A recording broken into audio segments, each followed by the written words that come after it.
Okay, there we go. There we go.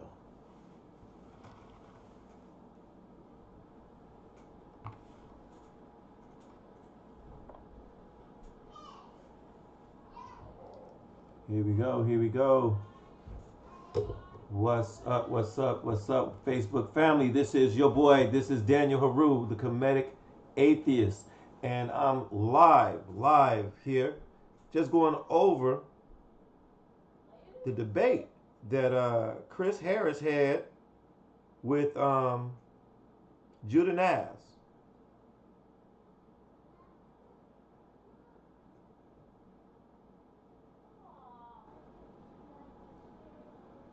Good debate, good debate, good debate. But hey, I wanna say a couple things about it though. You know what I'm saying? Because man, I've been watching a lot of these debates. I've been watching a lot of these brothers do their thing. And one thing that I can say is that it never gets dull. But I have to say this debate was definitely something different. One of the things I gotta say is that the boy Chris Harris did his thing. He always do, and I was expecting some things to happen because Judah Natz and um, Chris, you know what I'm saying? They got some bad blood. They just do. They have some bad blood against each other. So you knew that Sa Neter was gonna hype it up. You knew that he was gonna make this debate be what it is. And from what I saw, he did not disappoint. And what's better, Torah or Maat? Now, I figured that my man Chris Harris would come out the gate. I figured he would do that. I figured he would come out the gate. I figured that, Chris would uh, bring some tenets in the philosophy of Ma'at into the mix and show the difference of some of the Hebrew texts about slavery, rape, pillage and conquering, all these other things. And I'm gonna tell you, anybody that goes and use that other side that says that Torah is better and don't address the rape and the conquering and the misogynistic aspects of that text is going to have problems. Period. You're going to have problems. And you're going to be exposed for what it is. And I believe that Chris did exactly that. He exposed those areas. Now, in the debate, I saw some things and I'm like, I'm watching it. And, Judah was jumping. Judah was jumping kind of everywhere. The debate almost was like Chris was trying to debate is the tenets of Ma'at versus the laws, statutes, and the history of the literature of the Bible. And then Judah started talking about language, and Judah started talking about what else? He's talking about all kind of just other stuff, like you know that was kind of crazy, right? Like I'm like, okay, so prove, present your argument.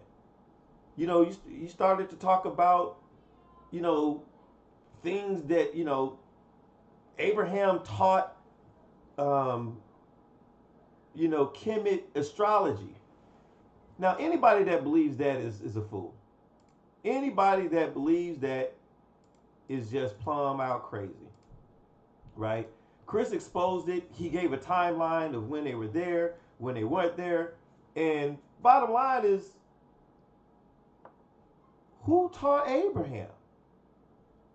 We know that astrology, cosmology, these philosophies take time to develop. They take a process, just like the pyramids. I mean, you just aren't born with knowledge of the heavens and the stars and the cosmos and these mathematics, nature, irrigation, geometry. You're not born with that. So who taught Moses? Who taught Abraham? Well, not Moses, I'm sorry. Who taught Abraham?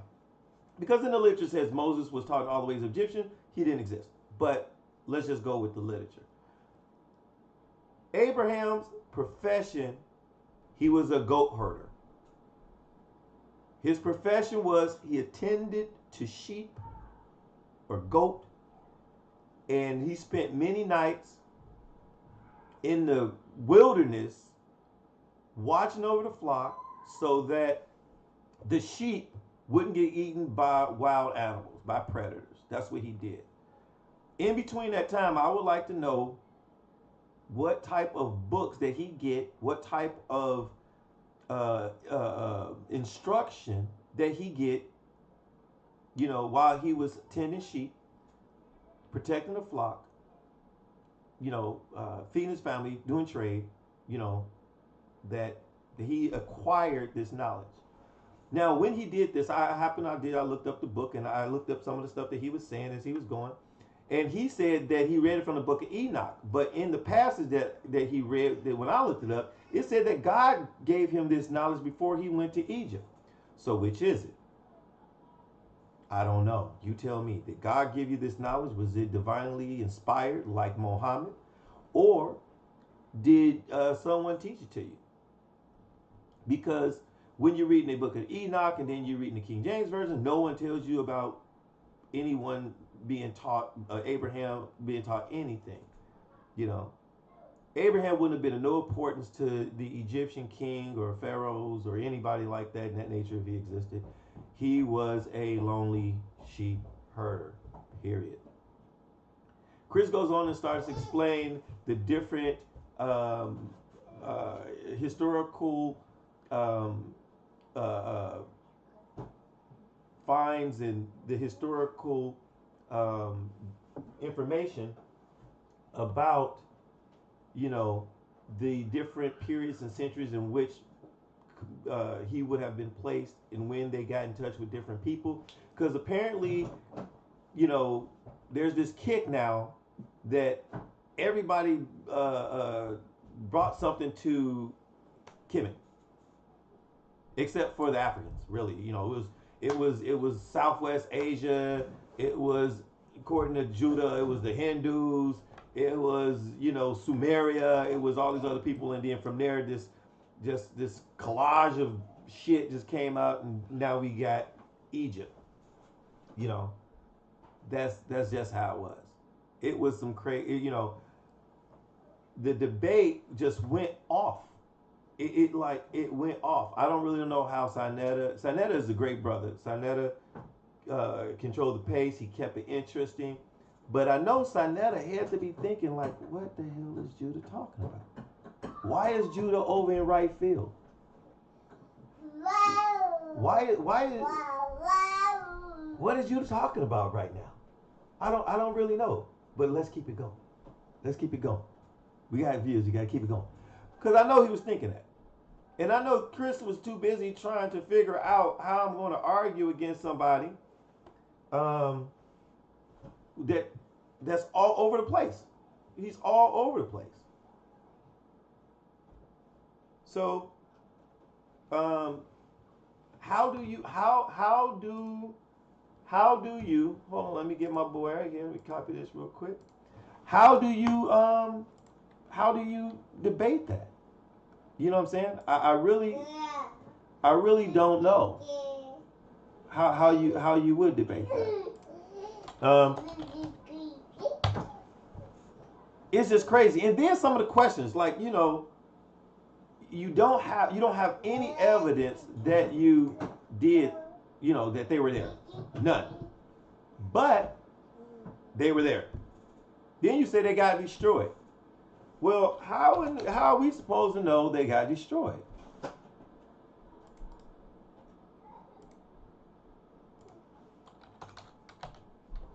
Let me see if I get my boy Chris Harris on here.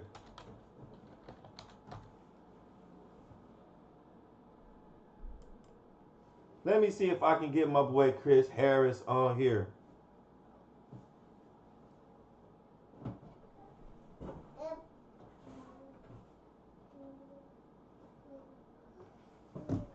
But like I said, I thought the debate was going to go one way. I thought that the debate was going to go like, he was going to say some tenets that was kind of crazy in Maat that would be bad for our people. and then Chris would go in and he would say some things that weren't good in the Bible that wasn't good for our people, and then we're going to have a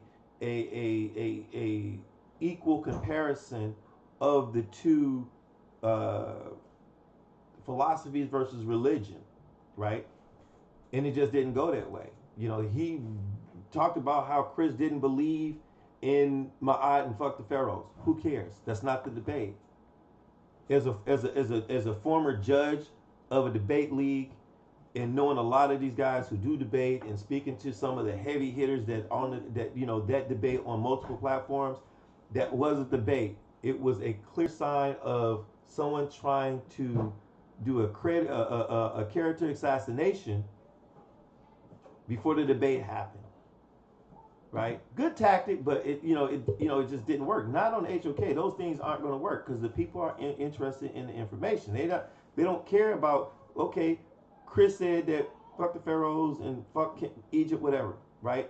Although Chris prefaced it to a period in time in which it was the Hyksos. But we know that in debates, if you're a true debater, you can debate either side. So you don't have to necessarily believe or care about the side that you're debating. You just have to be able to argue it, and that's what we cared about. We just cared about the information, the art of debating, the skill, the josting back and forth, the intellectual josting. That's what we cared about, right? All the other stuff, we you know what I'm saying? We just it didn't matter. And then he started talking about the pharaoh. You know what? I don't get it, because when they start doing it, he brought up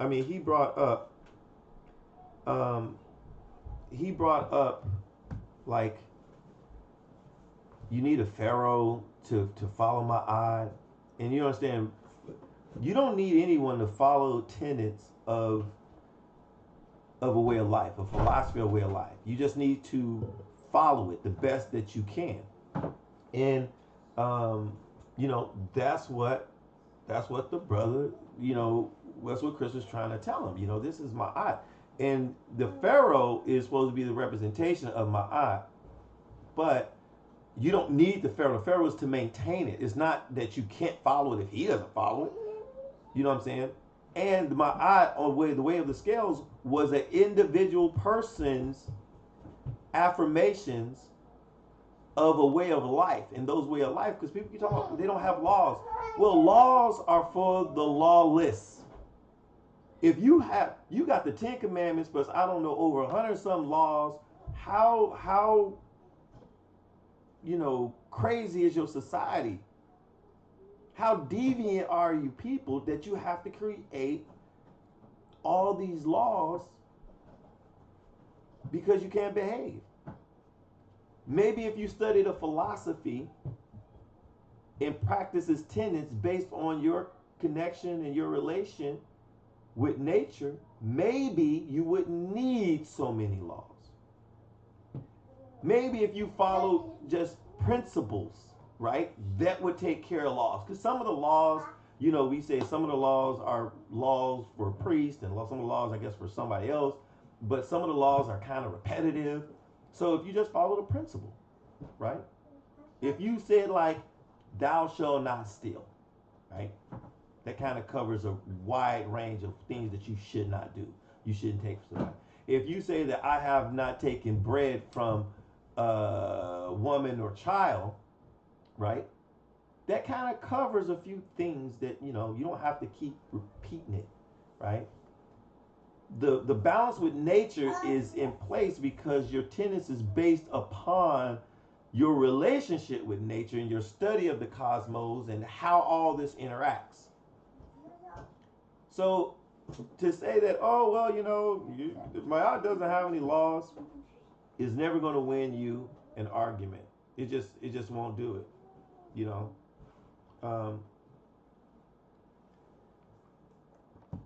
It was one of those debates where, Chris, once again, his streak has continued. He's been in there. He's always doing his thing. And there's really nothing else that you can say about it. Really.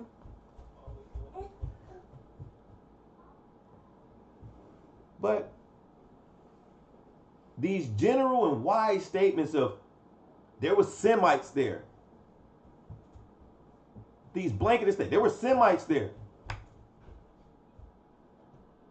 Well, were the Hebrews there? Was it not, like Chris said, that because it was Semites don't mean that there were Hebrew or Israelites there. Even though Chris is showing that, hey, look, this happened in the 7th century, this happened in the 6th century, this happened before this.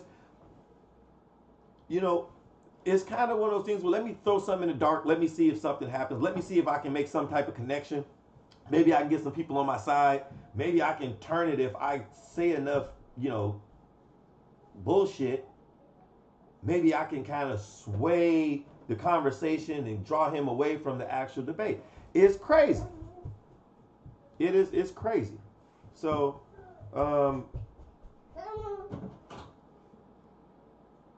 excuse the kids. I mean, I got them.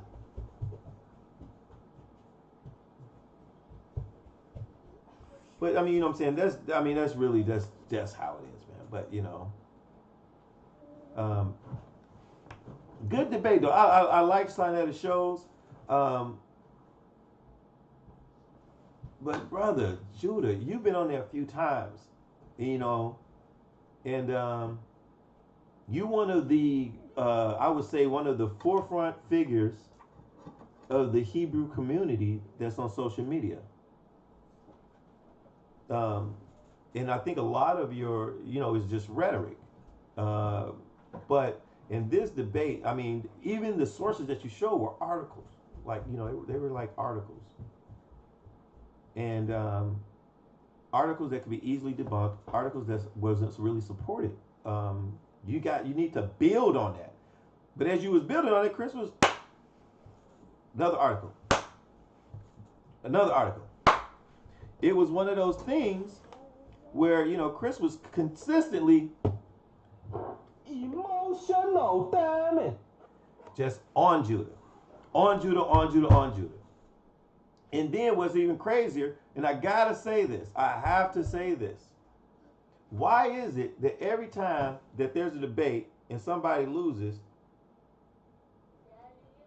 they go on. They go on the channel and do a victory a victory stream. It's the greatest shit ever, man. You know what I'm saying? I get it. You can say, hey, how did the debate get? You know, I thought this is what I did good. This is why maybe, you know, I thought maybe he had a strong point, or maybe he was, you know, off really there. But to continue to do like these victory streams, man, it's just crazy to me. You know, it's just crazy. Like, dude, you didn't do what you thought you did. You didn't. You know.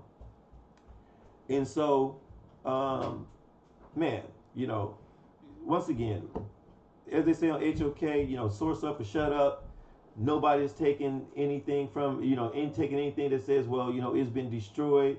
You know, the pillar shouldn't be destroyed, but you should have, there's many forms of primary sources that you could provide. Somebody should have wrote about it.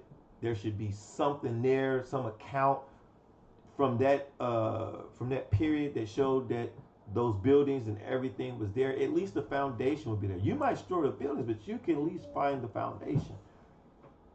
So it was one of those things, and I just had to get on because I saw, you know, Judah and them on here, and Judah and them was talking, and I was like,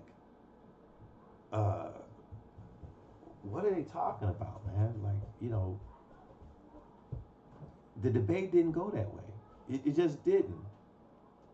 You know, it just didn't. And then to say that, you know, we got Hebraic words and just seriously nonsense. And one thing I do know is this: if you got a Hebrew in the corner,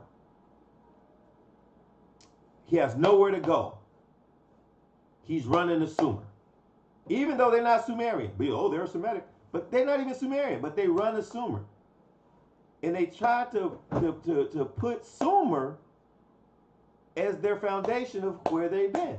But we know that they didn't really do anything until they got to Egypt, according to the biblical literature.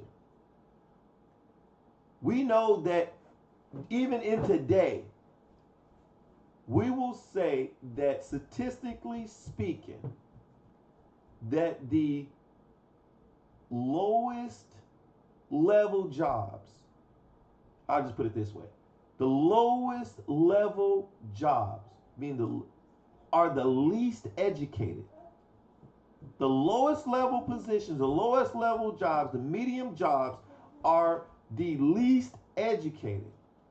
So you're going to say that Abraham, whose profession was one of the lowest there is at that time, you were a sheep herder compared to the civilizations they were building up. Somehow you knew cosmology and astrology and mathematics and geometry and physics and, man, come on. Y'all gotta let that fairy tale go, man. Y'all gotta get y'all head out these damn clouds, because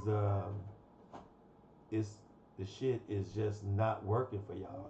And when y'all got people like Jabari and Chris Harris and Shaka Amos and I think I said Brother Reggie and Sa Neter Studio HOK, and man, y'all go get y'all ass ate up every single time. It's gonna happen. You know. So it is what it is. Big shots out to Chris Harris on his other win. You can go to HOK. And you know what? Let's see if we can do that. Let's see if we can go to HOK. And I don't even think that it's on right now. Let's see. Let me see if I might be. No, I can't. Maybe I can find it. I wonder, do we have the community thing up? He might have it up. I can't find it.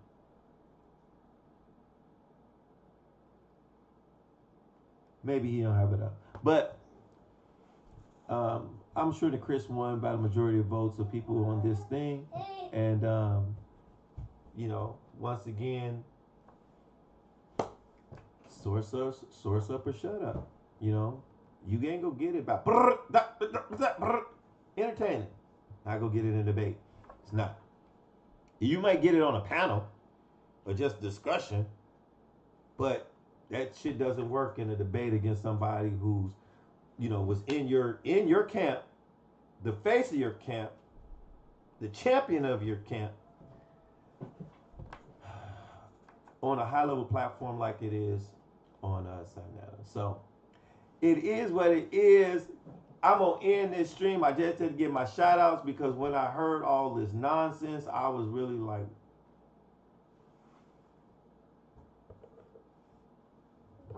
emotional, damn it. Don't know what's going on in these camps.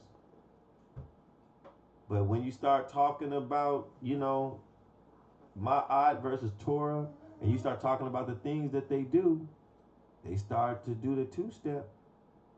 You don't find that suspicious? You don't find that suspicious? You don't find that suspicious?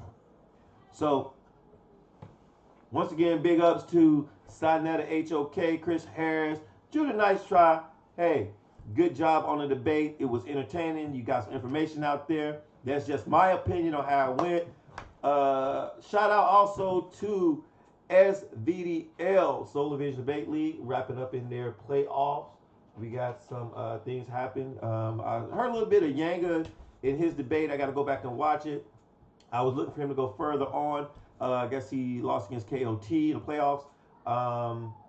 And, we still got Domo, and we still got, Suave, which are, the main ones this season, to see if they're going to, who's going to take it. And, thanks again for watching EDPN, Entertainment Debate Programming Networks. Tune in. I'll try to be more consistent with the programming, with the content, bringing it to you. Oh, coming. I have a surprise guest that will be on.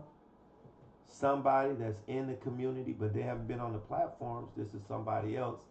As you know, I brought Arn Ra. Probably going to try to get him again. But the other person I'm bringing, y'all guys got to watch out for him. Thank you again. Hey, we'll see you when you see you. Big ups to everyone in the community.